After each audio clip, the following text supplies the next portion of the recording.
Bonsoir, je suis Corinne. Alors aujourd'hui, je voudrais vous parler des archétypes. Qu'est-ce que les archétypes et qu'est-ce que j'entends par les archétypes? Pour moi, les archétypes, ce sont des archétypes de personnalité, on va dire ça comme ça, hein. Ce sont des personnages, ce sont des énergies que nous avons à l'intérieur de nous.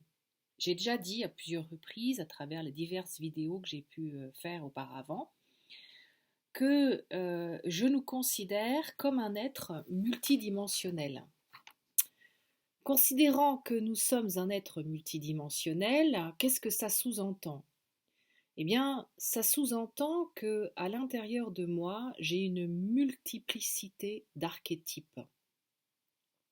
C'est ce que savaient depuis la nuit des temps, notamment les chamans, hein. Les chamans, dans les tribus ancestrales, dans les clans, vont être traversés, vont expérimenter ces divers archétypes en eux, dans leur vision, dans leurs rituels, et grâce à ces archétypes, ils vont pouvoir aider le clan, la tribu, les gens, les assister dans leur chemin.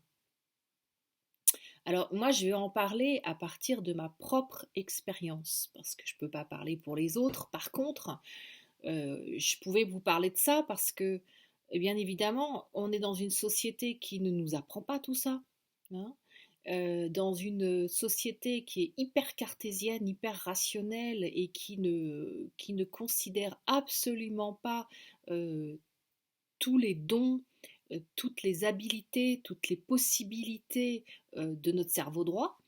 Et quand on a un cerveau droit qui fonctionne fort, et bien c'est compliqué quand on est enfant, parce que, et après d'ailleurs aussi, hein, parce que si on ne comprend pas, si on n'a pas les clés pour comprendre comment ça fonctionne, et en plus comme le cerveau gauche a peur de ce que le cerveau droit va pouvoir sortir comme information, il y a un jugement qui s'installe, enfin c'est compliqué. Voilà, donc moi je remercie du fond du cœur le chamanisme, la vie qui m'a mis sur le chemin du chamanisme, donc je remercie mes guides, hein, mes guides qui m'ont permis de me mettre sur le chemin du chamanisme parce que clairement, ça, c'est ce qui m'a permis de m'épanouir et c'est ce qui m'a permis d'accueillir ce que je suis et de comprendre que je suis, en tout cas à l'époque, que j'étais euh, beaucoup plus, que j'avais une potentialité à l'intérieur de moi qui était beaucoup plus forte, beaucoup plus grande que ce que j'imaginais en fait, hein.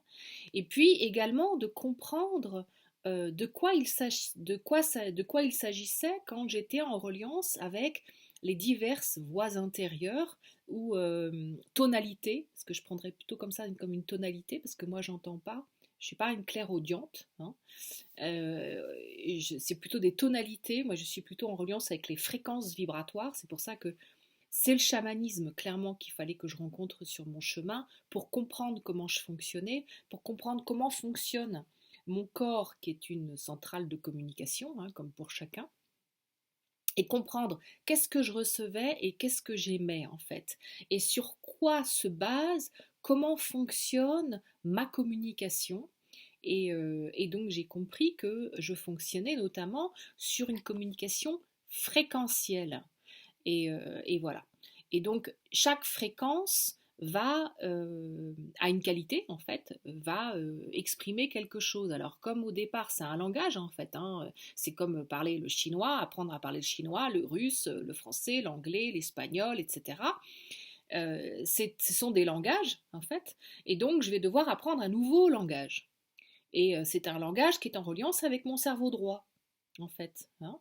Et je vais découvrir que j'ai des archétypes à l'intérieur de moi.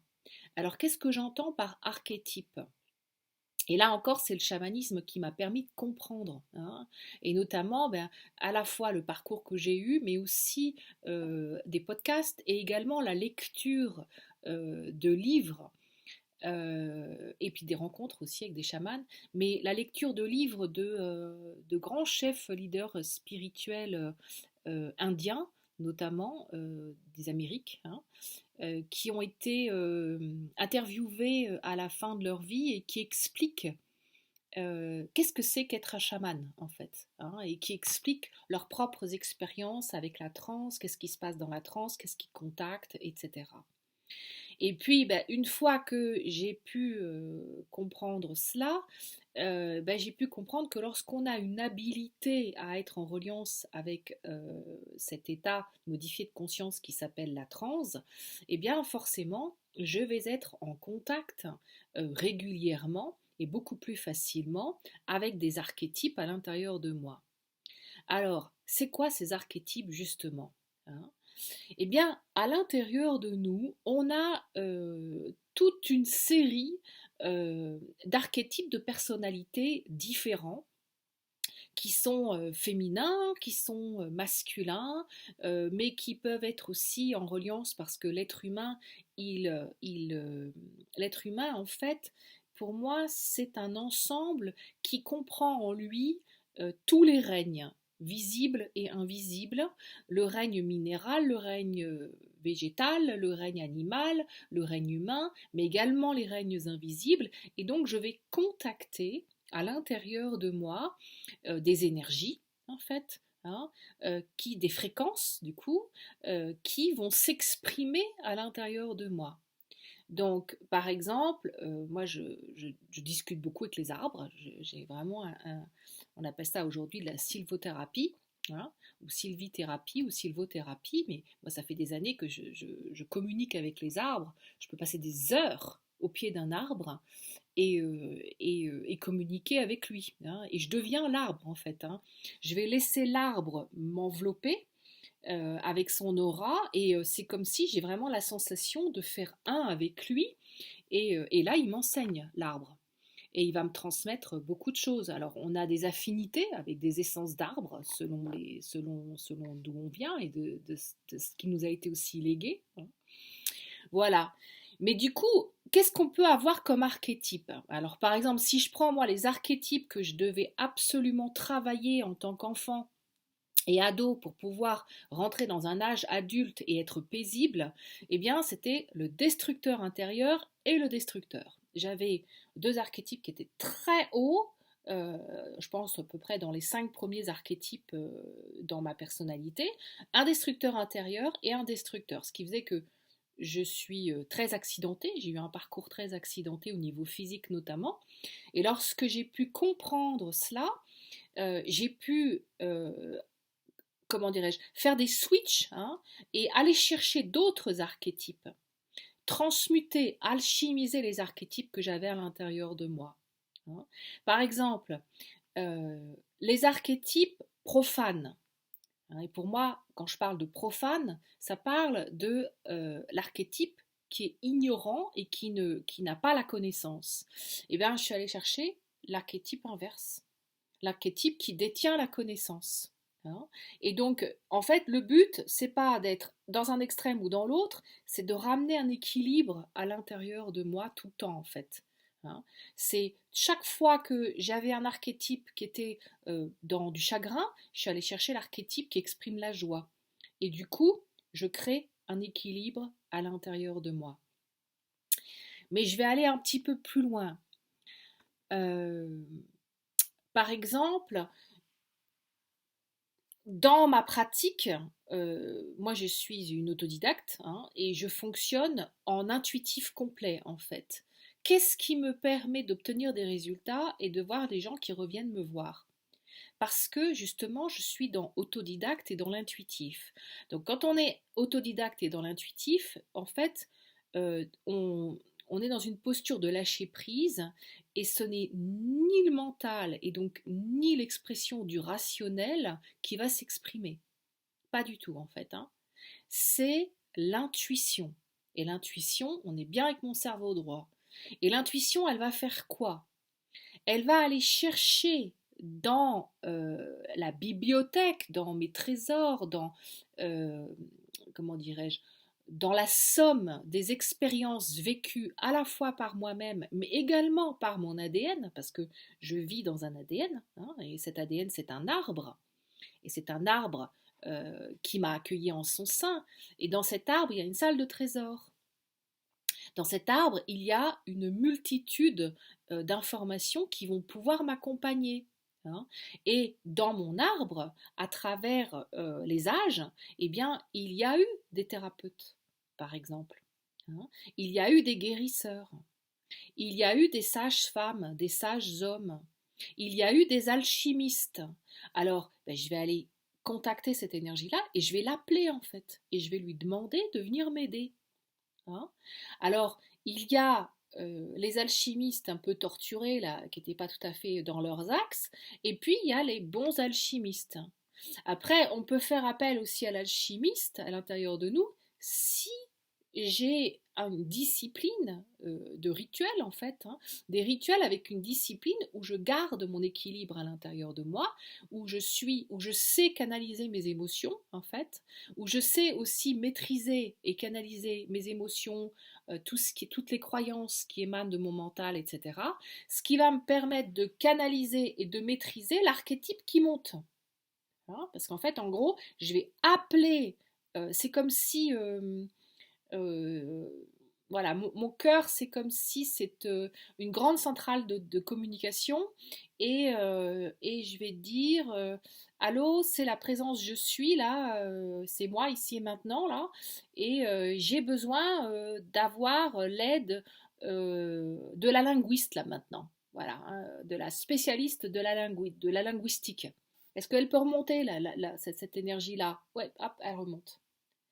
Et comme là, je suis en train d'apprendre une nouvelle langue, eh bien, j'ai besoin que cet archétype spécialiste de la linguistique soit en hauteur, soit dans les priorités, pour pouvoir m'aider à apprendre plus facilement la langue que je suis en train d'apprendre. Si je suis en train d'aider quelqu'un dans un soin, par exemple, et que dans ce qui se passe là, il y a quelque chose qui n'est pas tout à fait clair, eh bien, je vais faire appel à l'intérieur de moi à les thérapeutes à la fois de la terre, mais je suis aussi un être qui vient du ciel, et donc je vais faire appel à la thérapie qui vient du ciel, hein, à les médecins, à tout ce qu'on appelle à la chirurgie éthérique, aux médecins de l'éthérique, et donc je vais demander à ce que ces deux énergies, celle de la terre et du ciel, puissent œuvrer ensemble et s'exprimer dans mon cœur. En fait, c'est ça être un être multidimensionnel, en gros. Hein. Je peux, les archétypes, c'est, en fait, en gros, euh, on a une multitude d'archétypes qui vont pouvoir nous aider à n'importe quel moment. Et c'est pas uniquement en rapport avec l'arbre de l'ADN. Hein. Nous appartenons à une famille, nous appartenons à un règne sur la Terre qui s'appelle l'humanité. Et à travers l'ADN complet de l'humanité, eh bien, on peut aller contacter une expertise. On peut aller contacter une information, celle dont nous avons besoin, et parce qu'elle fait partie de notre ADN aussi, et on peut la faire remonter au poste des commandes, en fait. En gros, si je m'explique différemment, quand Corinne, en fait, je suis qui, Corinne? Eh bien, je suis un esprit, hein, qui a délégué une âme pour venir, enfin, donc l'âme fait partie de l'esprit, hein, pour venir habiter un corps dans la matière. Et donc ce corps, en fait, c'est mon gîte. Ce corps, c'est mon véhicule, hein, c'est mes vêtements. J'en ai déjà parlé à plusieurs reprises de ça. Hein. Donc, c'est ce qui me permet de vivre mon expérience dans la matérialité et dans la corporalité. Ce corps, il n'est pas neutre, comme j'ai déjà expliqué, parce qu'il est imprégné de mémoire transgénérationnelle. Mes archétypes, eh bien, ils vont venir de cette mémoire transgénérationnelle, notamment dans les archétypes qui sont en reliance avec la matière, avec la terre. D'accord? Mais il y a aussi donc les archétypes qui viennent du ciel. Ça, c'est en reliance avec mon âme. C'est en reliance avec le vécu de mon âme, avec tout ce qu'elle a pu vivre par ailleurs. D'accord? Donc, tout ça, ça va se rejoindre, parce que ce corps, c'est aussi mon vaisseau. D'où je le commande, ce vaisseau, en fait, hein. C'est, en gros, je suis capitaine, hein, de mon âme. C'est moi qui tiens les rênes de ma destinée, hein. C'est un des poèmes de William Henley, il me semble, hein, si mes souvenirs sont bons. Je me souviens plus, mais enfin, je crois. Euh, et du coup, euh, euh, quand je dis oui, je suis capitaine de ma destinée, c'est parce qu'en fait, je suis le capitaine d'un navire, d'un vaisseau. Et ce vaisseau, c'est ce corps. Donc quand je suis capitaine d'un vaisseau, il y a forcément un cockpit, hein. Et moi, je suis fille de pilote, donc je vois bien de quoi il retourne. Et puis j'ai fait beaucoup de navigation, hein, donc il y a aussi dans un bateau, il y a aussi l'espace où on va naviguer et où on va pouvoir conduire le bateau à la barre, d'accord. Donc cet espace-là, dans mon corps, enfin pour moi, il y a plusieurs manières de naviguer et de conduire ce corps. Soit je le conduis avec mon mental, avec la tête, soit je le conduis avec le cœur, soit je le conduis avec le ventre. Et en fonction, ben, je ne vais pas du tout avoir la même manière d'être, de me comporter avec les autres. Moi, j'ai décidé d'être là, dans le cœur. D'accord. C'est mon choix, hein. Parce que quand je décide d'être dans le cœur, c'est-à-dire que je suis en commande manuelle. Si je suis là-haut, je suis en commande automatique. Donc automatique, c'est-à-dire que je fais confiance à un robot qui s'appelle un pilotage automatique. Quand je suis là, c'est moi qui décide. Et c'est moi qui commande. Et c'est moi qui vais voir où je vais. Et je décide, moi, d'être là. D'accord. Au niveau de mon cœur. Voilà. Donc, euh, quand je suis dans mon cœur, en fait, dans cet espace, on peut imaginer que c'est comme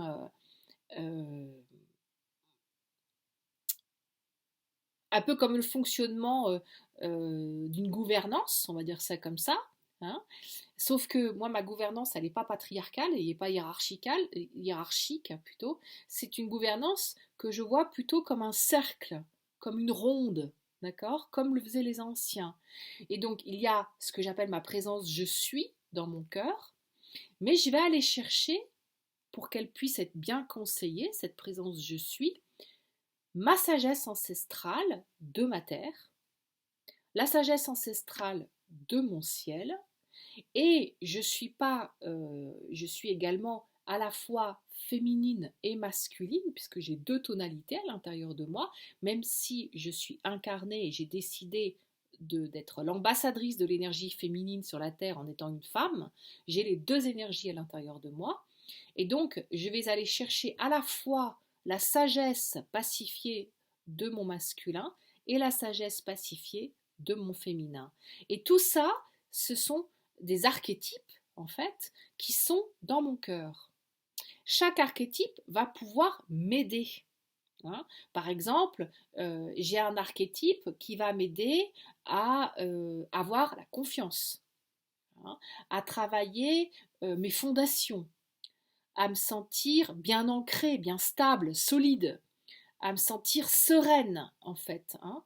euh, à, euh, c'est un archétype également qui va me donner la volonté d'avancer, la volonté de répondre au courant de la vie, qui va me permettre d'avoir de la détermination, de la persévérance, etc.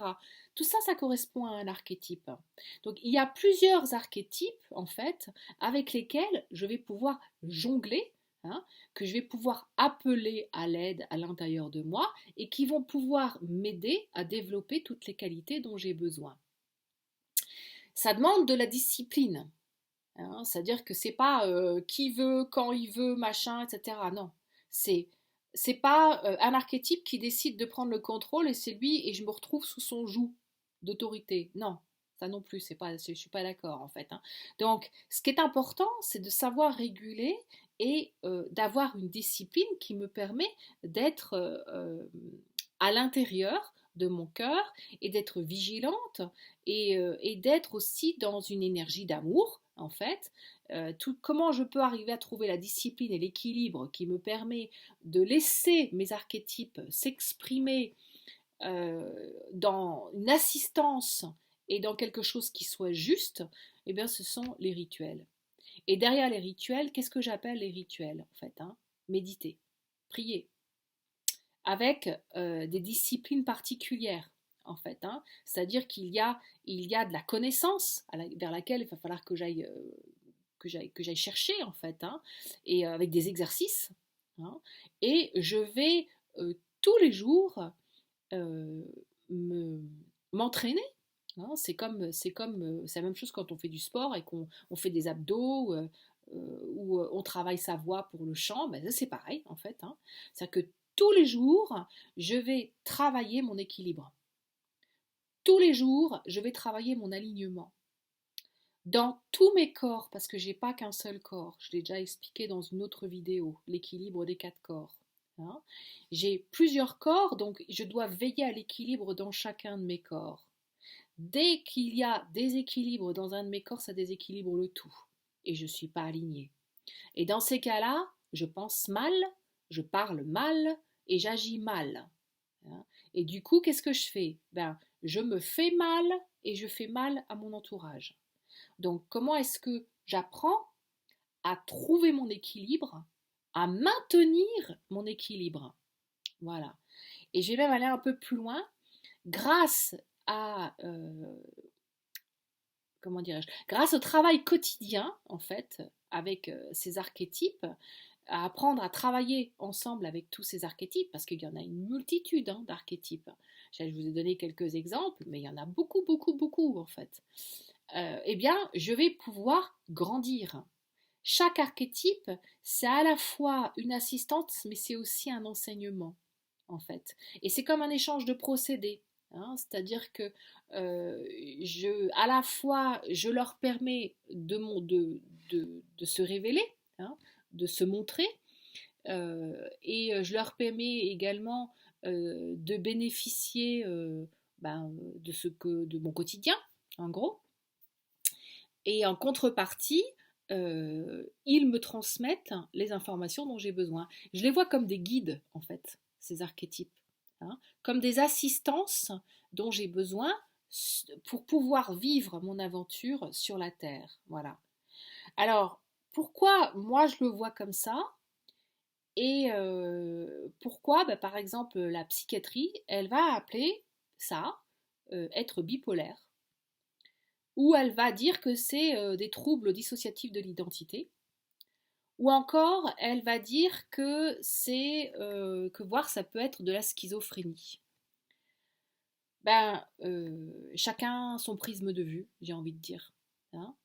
Moi, je rends grâce à la vie qui m'a mis sur le chemin des chamans, parce que quand on a cette habilité à être en reliance avec ces archétypes, à les voir remonter, etc., eh bien, c'est pas être bipolaire. De toutes les façons, tout le monde est bipolaire, puisque nous avons deux polarités, hein. On en a plusieurs, parce qu'on a une polarité tertielle, donc déjà ça fait deux. On a une polarité féminine et masculine, donc ça fait quatre, hein, et je peux aller même plus loin encore. Donc, tout dépend du prisme de vue, de l'angle de vue que l'on a, hein. Et chacun a sa vérité, voilà. Moi, je vous explique la mienne, et je vous explique ce que j'ai pu comprendre de tout le travail que j'ai pu accomplir pour mieux comprendre qui suis-je, hein, et c'est quoi un être humain, en fait, et comment ça fonctionne surtout. Voilà. Donc, les archétypes, pour moi, c'est vraiment un atout extraordinaire. C'est plein de guides et plein d'enseignants qui peuvent venir nous aider. Mais c'est aussi une énergie qu'on ne peut pas aller rencontrer comme ça, parce que ils sont tellement dans le désir d'aider que si je ne sais pas canaliser, ça part dans tous les sens. Voilà. Et je peux carrément me faire dépasser par ce qui est là, en fait, hein. Et donc, du coup, sans que je ne le veuille, je peux me retrouver avec un archétype qui prend les commandes, en fait. Et donc, ça, c'est pas du tout juste. Et donc, c'est pour ça qu'il y a un travail de fond à accomplir pour pouvoir euh, euh, vivre en étant aidé et en contactant ces archétypes différents. Voilà. Donc c'était un thème qui était important. Ça fait plusieurs jours que je souhaitais le partager avec vous. Et là, comme je suis dans un gros travail énergétique, là, en reliance avec un lieu notamment, et en reliance avec le gros portail astrologique là, qui nous attend au moment de l'équinoxe du printemps, eh bien, j'avais tout justement ces informations d'archétypes qui étaient là, et de nouveaux archétypes que je découvre là, qui remontent des profondeurs. Et je pense que c'était vraiment important de pouvoir en parler, ne serait-ce que pour les honorer, les célébrer et leur rendre grâce pour toute l'assistance qu'ils nous apportent. Voilà. Et pour la magie, parce qu'en fait c'est quand même extraordinaire de voir la complexité de la création de l'humain, voilà, et de ce que la vie a su créer. Donc merci pour votre écoute. Je suis ce que je suis, j'ai parlé et je nous aime de tout mon cœur.